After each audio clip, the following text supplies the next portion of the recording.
What's up, Elite Army? This is your kinda well, kinda toxic host, Sarah Rittendale, bringing you another episode of Wellish.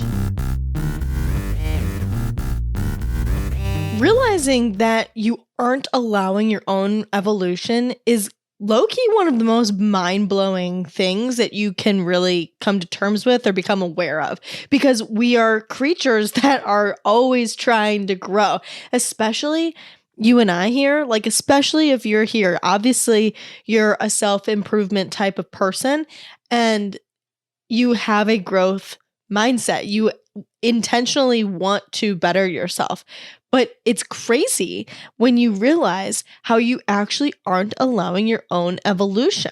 We think that there's no way that we wouldn't want to grow. Obviously, I want to grow. That's why I'm here. I'm constantly out here trying to fucking make myself better. There's no way that I wouldn't want my own evolution. There's no way that I wouldn't be open to that. But you would be surprised how often it truly happens. You can be completely on this self-growth journey, and then the moment some evolution starts to happen, you become very resistant to it. And this was something that I just straight up wasn't aware of. Not even, and what's wild is it's not that I wasn't aware of it in a sense, but I wasn't connecting the dots. I wasn't making the connection. Like when I realized that this is how I was, I had been in my self-improvement. I think, honestly, guys, I think I was doing Wellish. Like I had been in my self-improvement era for a long, long time. And it's crazy because I really, truly didn't want to allow myself to grow. But I knew that I didn't love change, I would say that to people. Oh, I'm just anxious. I'm going to do it, but I don't love change. So I just am trying to get myself there. It just makes me anxious, makes me uncomfortable. I'm a Taurus. I don't love change, that whole fucking vibe.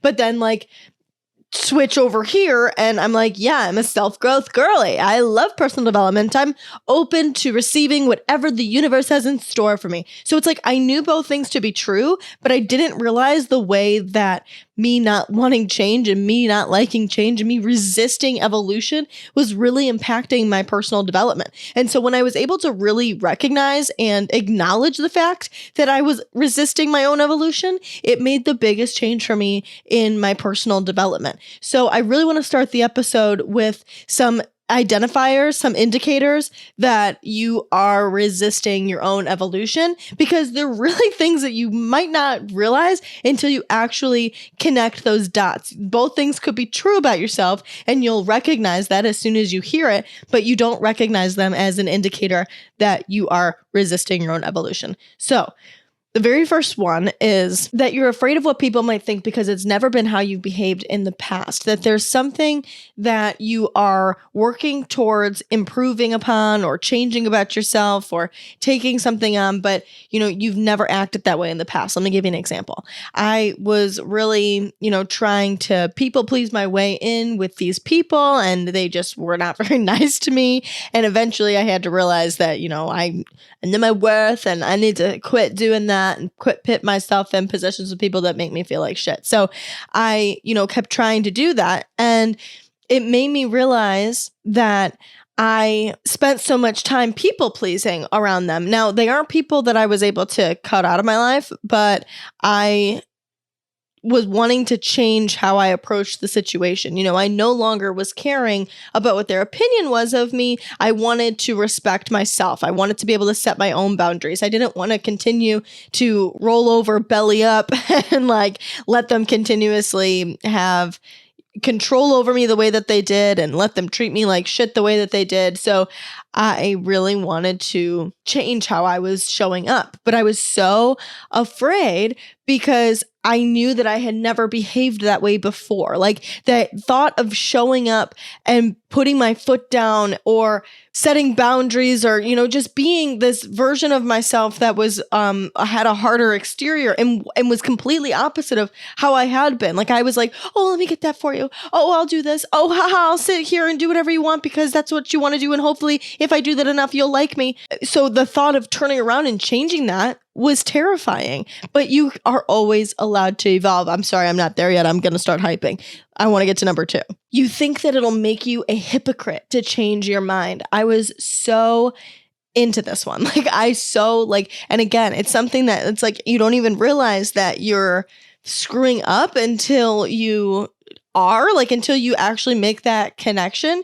That let's say I'm like judging somebody hard as fuck for something. Like, let's say I'm like, oh my God, crop tops, like you're a I never thought this. Let me just make that clear right now. But just for an example, oh my God, crop tops, you're a fucking whore if you wear a crop top. Like, what are you doing? That's disgusting. Like, whatever.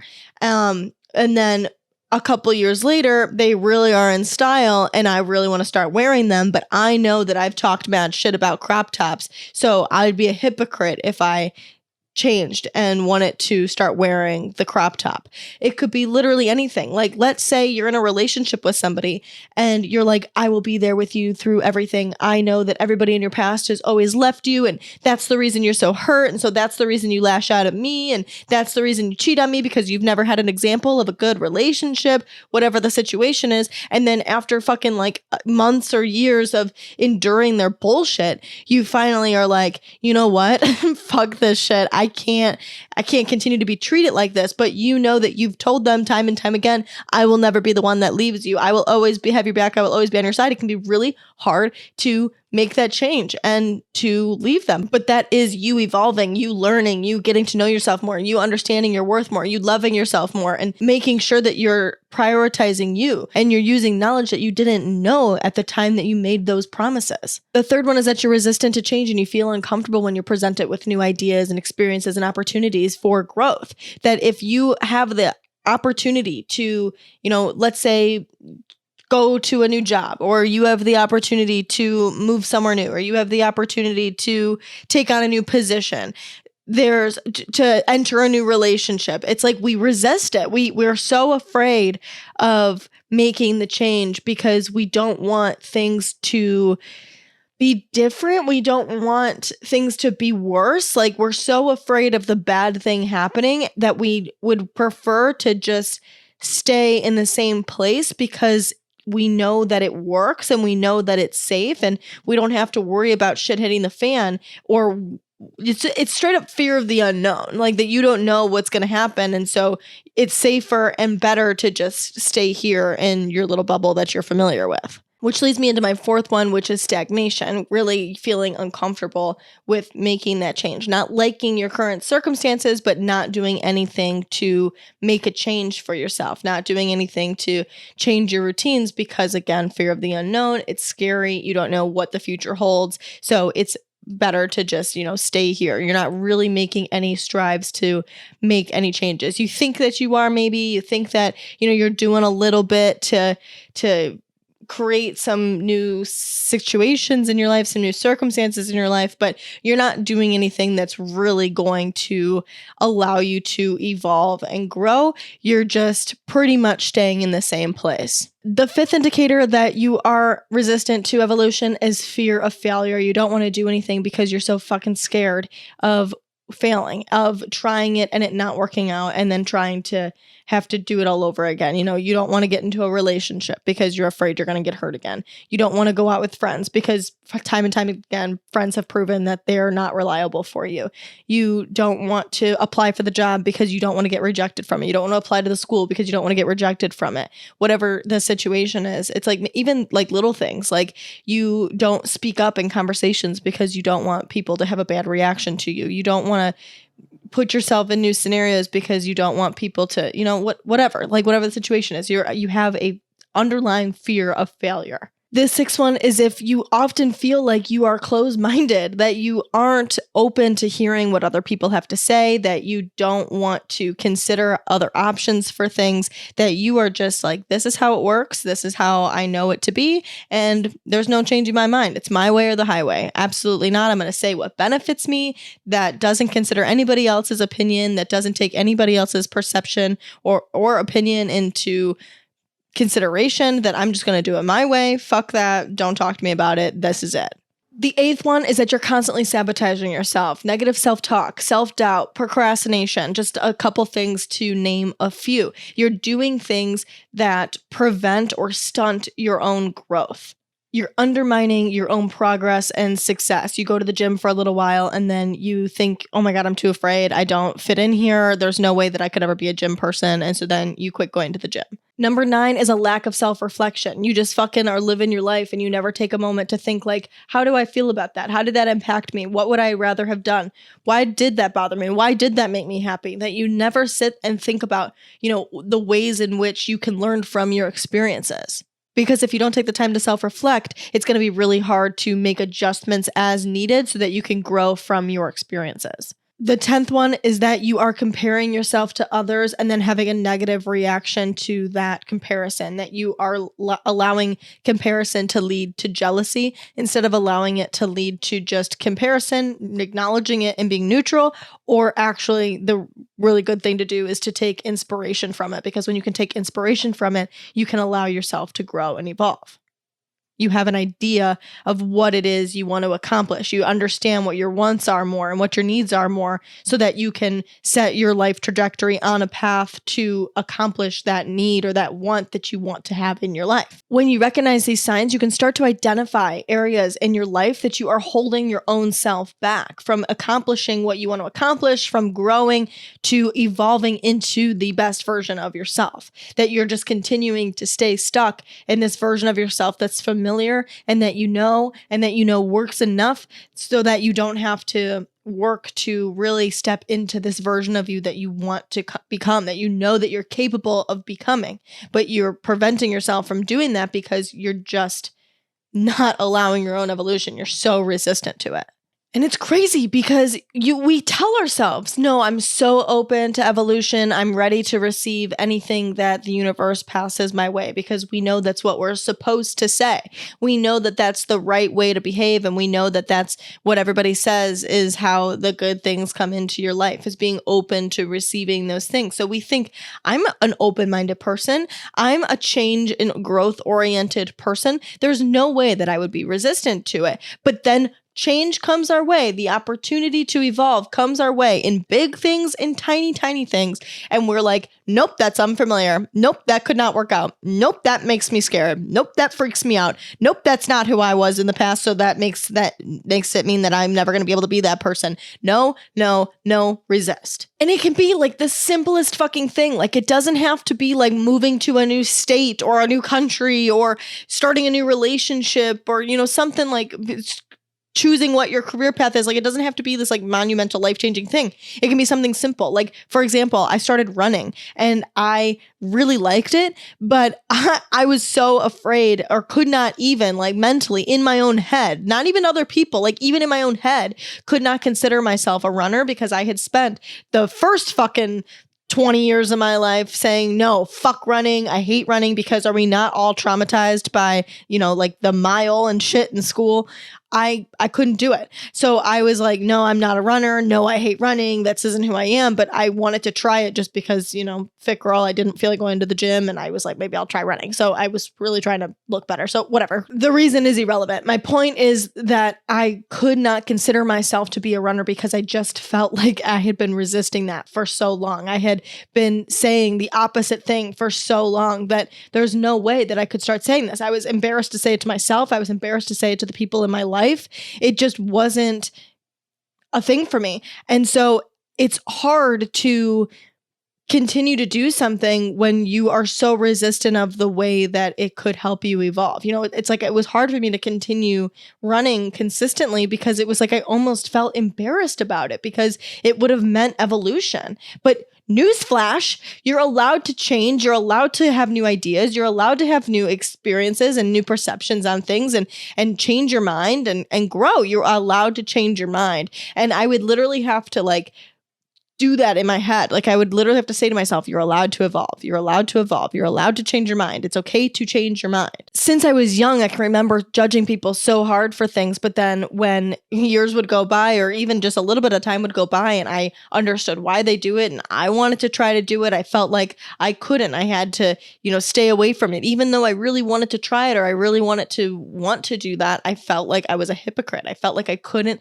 do that because I had already talked too much shit about it. Or like, when you have that friendship that you guys like really didn't get along to start, but then you guys like get to know each other and then it actually turns out to be someone you're BFFs with. Like I'll have those situations that I will have somebody that I really don't like and I've really been vocal about not liking. And then something happens that we, start to communicate, start to get along, start to understand each other a little bit more. And then I think, well, I can't be friends with this person, not because I don't want to, but because I've already been too vocal about not liking them. Like I'll seem like a pushover. I'll seem like I don't stand my ground. I'll seem fake, whatever my fear is at that moment, depending on the situation. It's like, I can't allow this change to happen because I've already done it, set in stone, no changing it. It's done. Sorry. Too bad. Too late. But just a side note, that kind of leads into the topic of how you don't have to make anybody try to understand you. Just because you've been vocal about something, just because you're changing your mind, you don't have to explain yourself to anybody. You don't have to try to make anybody understand you. You know your truth. You know it works for you. You know the ways that you've evolved. You know the ways that your mind has changed. You know the things that make you safe, what make you unsafe. You know you have the tools to protect your own peace. And you don't have to explain yourself to anybody else when you do start to make changes in your life. So all of the things that I just talked about are really that you are wanting to evolve, but you are underlying resistant to it. You don't realize the ways that you're not allowing that to happen for yourself. But there's also the case that people are aware and they're like, no, I don't want to fucking evolve. Like, I don't want to change my mind, which kind of talks about like the closed-mindedness, but it almost feels like presenting the idea of evolution as like a slap in the face, because it's like, I'm not fucking changing the way that I do things. I like the way I do things. They work. I can't even think about leaving him or changing schools or changing jobs or, whatever the situation is. But then life happens and you really don't have a choice, but you're so upset because you really don't want to change and evolve. You don't want it to happen. Like, let's say the guy leaves you and you've been broken up with and you really don't have a fucking choice, or you get fired, or somebody gets hit by a bus. I don't know. Like, some things in life happen that cause you to have no choice but to evolve. So what do we do in those circumstances? Either direction, whether it's change that you have no choice but to change, or it's change that is presented to you and you have the choice whether or not to change, but for some reason you're a little resistant of it. I have some soothing tools that will help you move through that evolution so that you can actually genuinely stop being so fucking resistant to evolution and allow it to start happening more than you are right now. The first one is straight up just being aware of it, like acknowledging the fact that you are resistant, because especially if you are like me and you're a personal growth type of person, we like won't even acknowledge it because we are so like one track mind sure that we aren't resistant to change, that we're open to growth, that we think that if we say it out loud, like we admit out loud that we're resistant to change, that like the universe will hear us and they won't send us any new opportunities anymore or something. I don't know what the genuine fear is, but it feels that way. So actually, acknowledging that you are resistant to change and becoming aware of it in general so that you can start seeing it in different areas of your life, and then beginning to, start to be more okay with evolution is really going to be like 50% of this, dude. The next step is identifying the root cause. Are you afraid of failure? Do you have a fear of rejection? Do you have a fear of uncertainty or discomfort? You really have to just sit down and figure out what, honestly, you don't even have to sit down. That was a little intense. Like, you don't have to do that. Like, just when you start to feel your resistance to change, feel any of the 10 feelings that I listed first come up, or anything else that you may experience, being able to ask yourself why you feel that way. Being like, why is it that I don't want to go into this bar because I was invited out here? Why am I sitting in the car waiting to go inside? Oh, it's because I'm afraid of rejection. I'm afraid that I'm going to go in there and people are going to laugh at me while I walk inside, that they're going to see me and they're going to think I'm funny, or that I'm going to go in there and I'm going to have to be social and that people aren't actually going to like me, or I'm going to have to, spend too much energy and that makes me uncomfortable. Like, whatever the reason is, being able to sit down and really figure it out, because when you tackle that problem, it's actually not the surface level issue that you have to deal with. It's that underlying deep rooted issue. And when you start to work on those deep rooted issues, it helps that one scenario, but it also helps several other scenarios in your life, because a lot of the time the fears are pretty similar, like that you're going to have a pretty repetitive fear in several areas of your life. Even if the surface level situations are vastly different, the underlying reason behind your fear or behind the reason that you're resisting evolution is typically pretty similar. Once you've gotten that answer, challenge your beliefs by asking yourself some what if questions. You've probably created scenarios in your head for your fears, that you're going to feel uncomfortable, fear of rejection, like actually thinking in your head like what they could say to you. And if you haven't, do that. Think like what would that look like? What are you actually afraid would happen? Oh, well, they're going to walk in there and they're going to see you walking towards the table and they're going to laugh at you for the way you walk. I don't fucking know. Like it's you don't even walk weird. It's literally just like some weird fear that we have when we walk into a place by ourselves, that we're like afraid of people looking at us. So, okay, what if that happens? What would you do? I would probably feel like shit, but I'd maybe turn around and leave. I would say, "Hey, why are you laughing? Like, what's so funny?" Hey, but then it's like, why would I be meeting up with people that would treat me that way? So it's probably not going to happen. So being able to question and challenge those beliefs to make you feel more empowered and uplifted to being able to handle situations that may present themselves. Set small goals for yourself. Like, say that this is the thing that you're working to evolve into, and it can be fucking small. Like, let's go back to my running example. Like, let's say I want to consider myself a runner. And so, okay, sure, I can keep running, but even though I'm running, I don't technically consider myself a runner. So I can say, okay, I'm going to set a goal that this week I'm going to say that I'm a runner to my boyfriend.